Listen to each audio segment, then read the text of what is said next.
A paz do nosso Senhor e Salvador Cristo Jesus esteja no coração de todos que assistiram esse vídeo.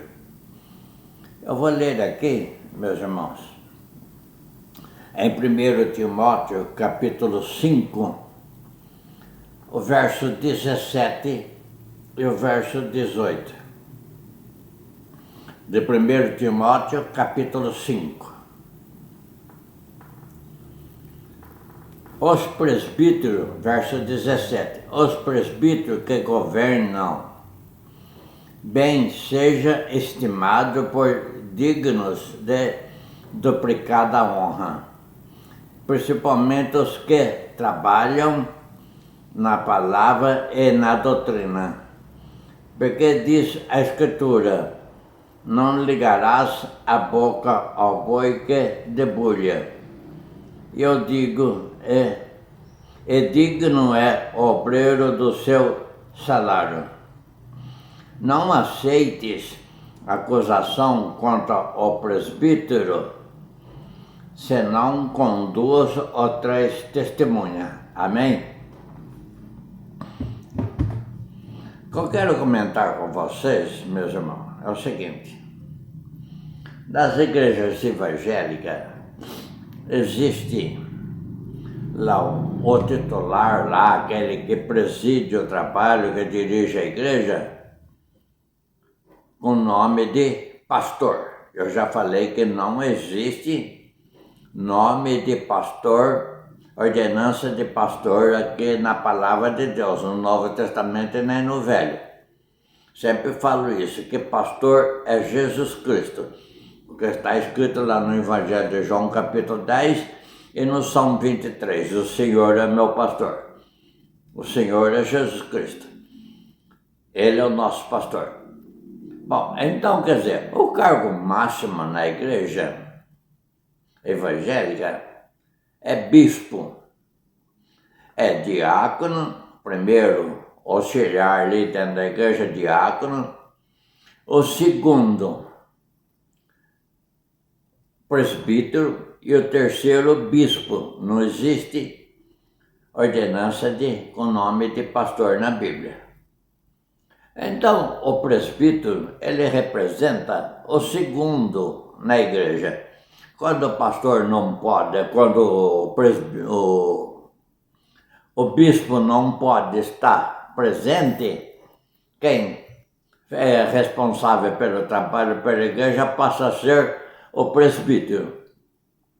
Então, aonde que Paulo diz aqui que o presbítero tem que ser respeitado, né, com dupla honra, tudo, porque ele tem um cargo importante na igreja. Mas só que não, a gente vê nas igrejas evangélicas, meu irmão, os presbíteros sendo desprezados. Eu sou um presbítero, tenho a nomeação de presbítero na igreja. Nunca recebi essa dupla honra, conforme Paulo diz aqui. Que o presbítero tem que ser, né, ter dupla honra, né? O presbítero que, verso 17, o presbítero que governe bem, seja estimado por digno de duplicada honra. O presbítero não é honrado na igreja. É honrado o homem lá com o nome de pastor, né? Coisa que eu volto a repetir, não existe essa ordenança dentro do ministério espiritual deixado por Jesus Cristo e nem lá no Velho Testamento, essa ordenança de pessoa com o nome de pastor e seu maioral dentro da igreja. Não existe. O maior é o bispo, presbítero, e o diácono que ajuda no trabalho ali dentro da igreja. Então, meus irmãos, o presbítero, tem vez que o presbítero, dedicado na palavra, conforme fala aqui no verso 18, ele é digno do seu salário, do seu sustento. Na igreja, quem recebe o salário é só aquele que tem nomeação de pastor. O presbítero não recebe ajuda financeira nenhuma diácono não recebe ajuda financeira nenhuma. Mas o pastor, tudo que entra lá na igreja, ele pega para ele, certo? O presbítero que mais trabalha, o diácono que mais trabalha na igreja, e não recebe um centavo pelo trabalho dele. E aqui o apóstolo Paulo escreve que o presbítero é digno de ter o seu salário na igreja. Né? Porque está escrito, não ata a boca do boi que trilha. Porque o boi, quando banhava o boi lá para trilhar, assim, passar uma carpiteira que fala, né, engatada atrás do boi para passar na terra, com a planta pequena, o boi come a planta, então amarra, põe um pano enfiado na boca do boi ou do cavalo, que seja, para não comer a planta ali, o milho, o arroz, onde ele está passando pelo meio, quando ele está sendo usado ali, né? Então Paulo diz, não ata a boca do boi, quer dizer, não proíbe o presbítero e diácono, causa de também ter participação na renda da igreja, certo? Ali nas ofertas, no que entra ali na igreja, para o sustento da igreja, o presbítero, o diácono também precisa ser. Eu fiz 2 igrejas para a igreja do Evangelho Quadrangular, meu irmão, trabalhando como diácono na igreja e na minha profissão de pedreiro, sem receber um centavo sequer pelo meu trabalho de pedreiro na igreja. Trabalhava dia de semana, de noite, após ter trabalhado o dia inteiro no serviço pesado, no serviço pedreiro, no serviço cansativo. Ia lá para a igreja à noite, trabalhava à noite, e eu e outros irmãos lá que trabalhavam ajudando lá, né? Então, não recebia um centavo do dinheiro que entrava na igreja. O pastor passava a mão para ele, não dava um centavo para ajudar o presbítero, pobre, trabalhando para ganhar o pão de cada dia, né? Conforme está escrito aqui, precisava ter uma ajuda financeira também, né? Ali, e não tinha, certo? E além disso, o pastor ficava lá pregando, para ser dizimista, para dar o dízimo, para pagar o dízimo para ele, para isso e aquilo, ainda ficava cobrando ainda, certo? Então, veja bem, além de não ajudar, ainda ficava tirando o dinheiro no meu caso ali como diácono, né, ganhava trabalhando no meu serviço pedreiro, ele ficava querendo tomar 10% do meu salário ainda.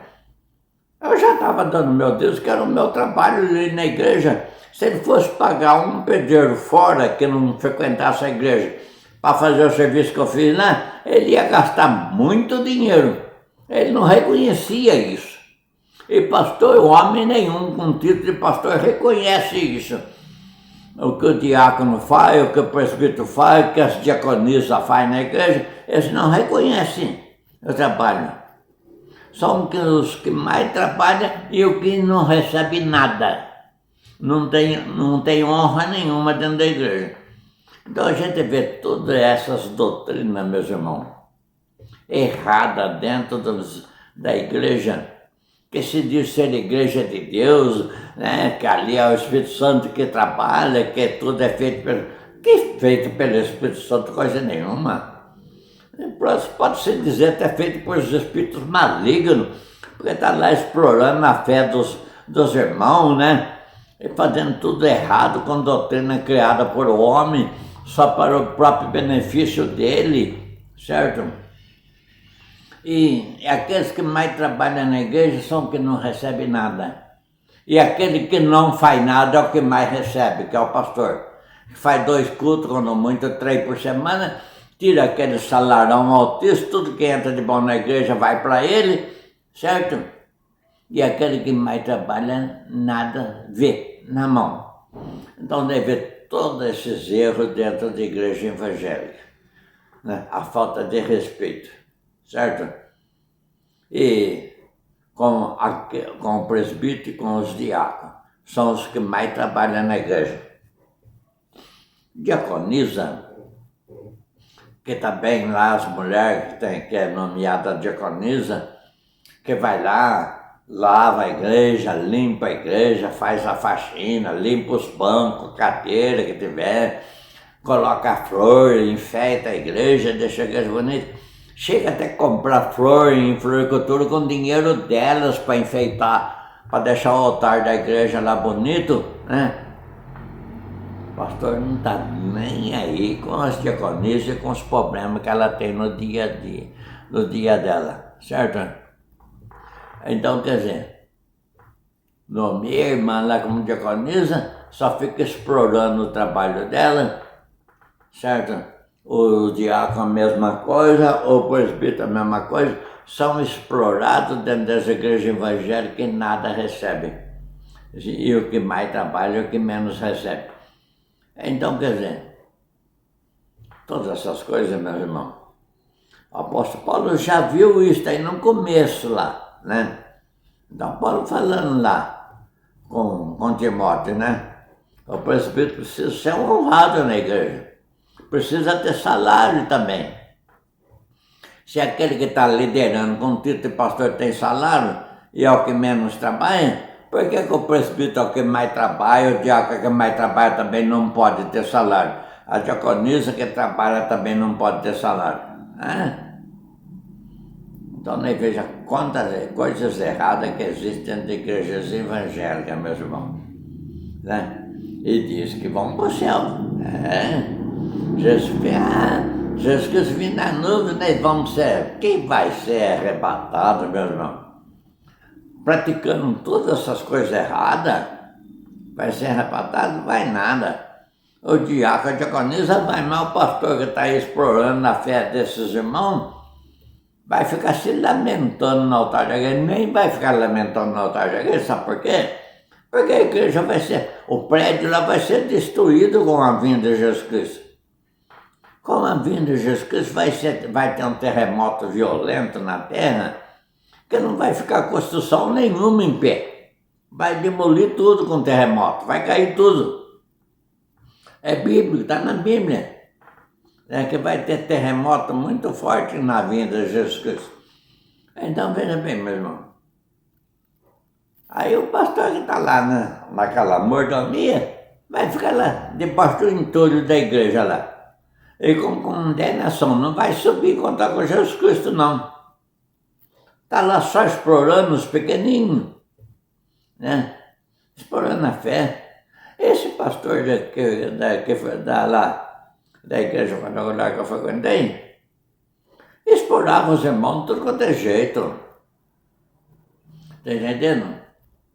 Quando ele ouvia, sabia que tinha um irmão lá que tinha um dinheirinho guardado lá de esforço, de trabalho, ele já dava em cima desse irmão para pegar o dinheiro desse irmão, falando que para o irmão emprestar o dinheiro para a igreja, que era para a melhoria da igreja, que a igreja pagava juros melhor do que a poupança. Esse irmão caía na conversa do pastor, emprestava dinheiro para ele. Ele consumia com o dinheiro do irmão, não fazia melhoria nenhuma na igreja, e não pagava juros nenhum. Enquanto o irmão precisava do dinheiro, ele não tinha dinheiro para devolver.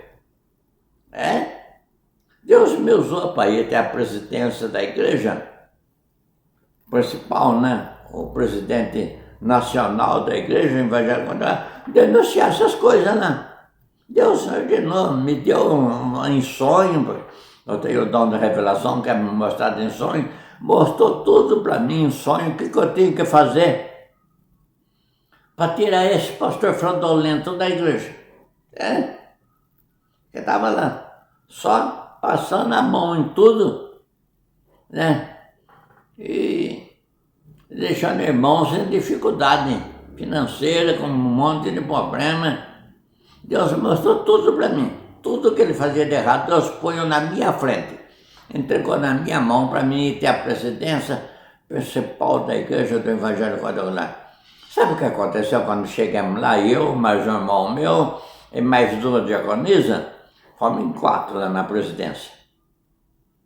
Porque, conforme está escrito, não aceita denúncia sem 2 ou 3 testemunhas. Então eu levei 3 junto comigo para denunciar o pastor. Meu irmão, que era o vice-presidente da igreja, nomeado também diácono, que estava como vice-presidente da igreja. E e 2 diaconisas. Uma delas estava sendo lesada pelo pastor. Então, veja bem, nós fomos em 4 na presidência.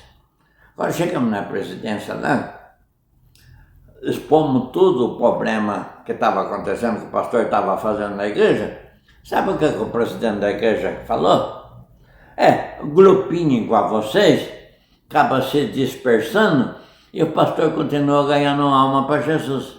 Falou isso para nós, aprovando toda a safadeza. Você viu isso, pastor? Meu irmão, o Espírito Santo usou esse irmão meu, ele faleceu agora em março com 87 anos de idade. Homem que de muitas boas obras, viu? Ele vai ser salvo pelas boas obras que ele praticou. O Espírito Santo usou ele para citar uma parábola para esse pastor presidente. Reverendo, né? Tem o nome de reverendo.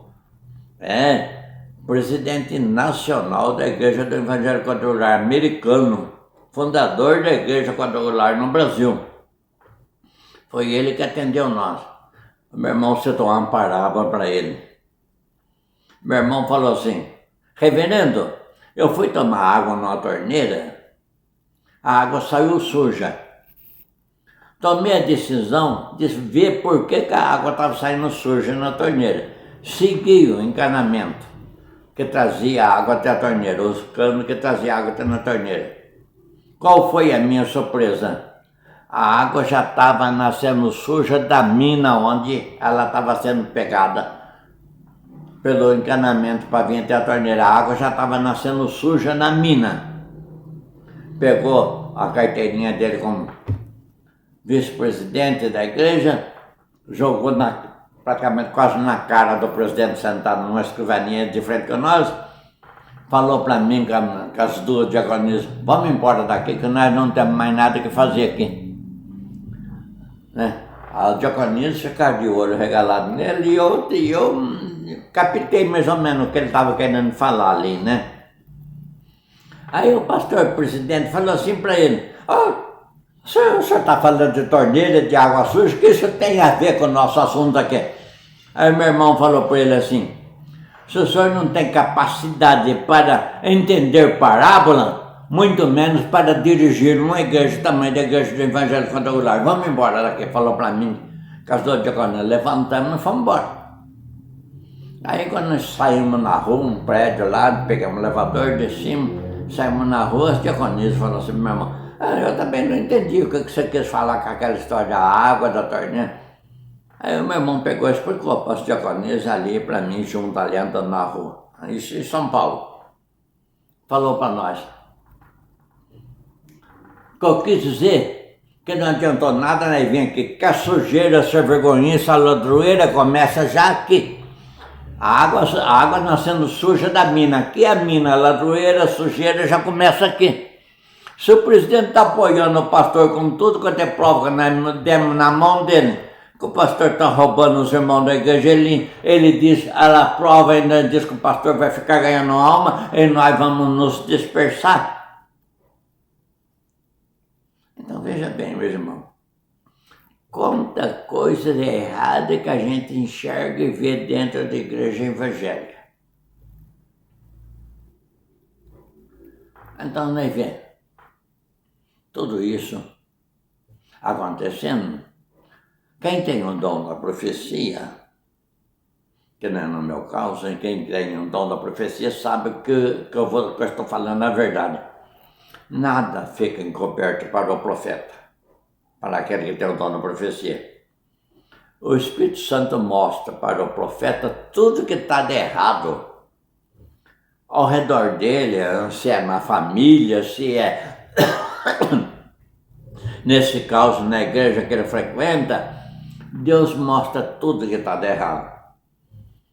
Deus tem me mostrado coisas, meus irmãos, terríveis. Se eu for falar, traz aquele problema. Por quê? E eu vou ter complicação. Por quê? Porque coisa que o Espírito Santo revela para o profeta, não tem como o profeta provar para a pessoa, por exemplo, no caso até para a justiça, né? De coisa errada que o Espírito Santo mostra para você que está acontecendo. Se eu falar, o pastor da minha igreja está roubando coisa, então, que nem nesse caos aí, né?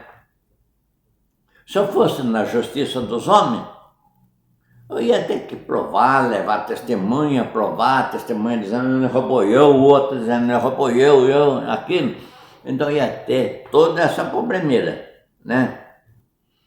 Então, quer dizer, isso foi mostrado para mim em sonho, em revelação dentro da palavra de Deus. Deus mostrou para mim que o pastor estava roubando os irmãos da igreja. Certo? Olha o que Deus fez nessa época, meus irmãos. Ponho eu para trabalhar de pedreiro, Deus pegou uma pessoa que era conhecido meu, que ia construir uma casa, para levar a planta da casa lá da construção, para mim pegar essa construção dele, essa casa dele para fazer. Sabe onde era essa casa, meu? De frente com a igreja quadrangular que eu frequentava. Olha, após Deus ter me dado o sonho de revelação do que o pastor estava fazendo errado, me pôs para trabalhar eu falei para Deus, Senhor, como que eu vou ter a presidência em São Paulo se eu não sei de nada que o pastor está fazendo errado, né? Não tenho prova nenhuma contra ele. Aí o Espírito Santo falou comigo, aguarda que você vai ter todas as provas que você precisa para ir até a presidência de São Paulo. Me deu essa construção de frente com a igreja quadrangular. Ali era o dia inteiro gente aparecendo procurando um pastor para cobrar dinheiro do pastor, que o pastor devia para um, devia para outro, devia para outro. Essas reclamações que o pastor emprestava dinheiro, depois não devolvia o dinheiro emprestado, nem pagava o juro. Entendendo? Tudo isso daí Deus, o Espírito Santo mostrou para mim, por intermédio das pessoas que iam lá atrás dele para querer receber o juro do dinheiro que tem emprestado para ele, ou para receber o dinheiro de volta. Entendendo? Deus colocou tudo na minha mão para mim poder ir até São Paulo. A pessoa chegava lá, sabe o que o pastor fazia? Quando a opressão começou a ser muito forte, ele catava o carro que ele tinha, se mandava para a beira do rio Mojinga, que tem aqui, né? No município da nossa cidade aqui, pescar. Ficava o dia inteiro escondido lá no rio, lá na barranca do rio, lá, para ninguém saber que ele estava lá, para ele ficar recebendo cobrança. Só aparecia de noite na igreja. Então, assim, meu irmão, Deus mostrou tudo isso para mim. O profeta, meus irmãos, na igreja, é o maior que tem na igreja. E o pastor acha que ele é o maior. O maior é o profeta. Apóstolo Paulo fala em 1 Coríntios capítulo 14. Quer ver só uma coisa? Vamos entender. Aqui, 1 Coríntios capítulo 14. Estou adiantando bastante assim. O tempo aqui, mas a gente é obrigado a falar. 1 Coríntios capítulo 14, no início, capítulo 14 do 1 Coríntios aqui. Esse capítulo 14 do 1 Coríntios tem muitos ensinamentos bons aqui. Segue a caridade. Procurai com zelo o dom espiritual, mais principalmente o de profetizar, tá vendo? Buscar com zelo o dom espiritual, mais principalmente o de profetizar. Porque o que fala em línguas estranhas, né? O que fala em línguas, porque o que fala em língua desconhecida não fala aos homens, senão a Deus, porque ninguém o entende. E em espírito fala mistério, mas o que profetiza fala aos homens, para edificação, exortação e consolação. Tá vendo? O que profetiza fala para os homens. O que fala em língua estranha é língua espiritual, entre o Espírito Santo e Deus. Mas o que profetiza fala direto. Ao causa aqui, dando esses ensinamentos para vocês aí, dando essas explicações. O profeta é o que tem mais valor dentro da igreja, é o profeta. Eu sei que tem um dom na profecia. Você é o primeiro que o pastor procura chutar você fora da igreja. É, meu irmão. É o primeiro que o pastor procura, o homem com título, o pastor procura chutar você fora da igreja. Porque o Espírito Santo mostra para você a sujeira que ele está fazendo na igreja e ele não aceita, ele chuta você fora da igreja. Certo? Então é assim mesmo. Que Deus abençoe vocês. Desculpa de ter tomado muito tempo aqui nesse vídeo, mas a gente precisa dar essas explicações, falar, contar as coisas que a gente já passou dentro de uma igreja evangélica, como testemunha para você que está começando a ver dentro de uma igreja evangélica hoje, achando que você está indo para o céu. Tome cuidado, viu? Você pode estar seguindo doutrina de demônio e achando que você está seguindo doutrina de Deus, dado pelo Espírito Santo. Tome muito cuidado com isso. É igual você me fala, medite na palavra de Deus e segue o que está escrito na Sagrada Escritura, porque a Sagrada Escritura é a verdade. Que nem Jesus Cristo diz, conhecereis a verdade, é a verdade. Então conheça a palavra de Deus, que é a verdade, e ela vai libertar você de toda essa sujeira que você anda fazendo em nome de Jesus Cristo dentro dessa igreja evangélica. Certo, meu irmão? Deus abençoe a todos, que a comunhão, a consolação do Espírito Santo fique no coração de todos vocês, hoje e todos os dias, que nosso Senhor Jesus Cristo e Deus Pai vos conceda sobre a face da terra. Amém.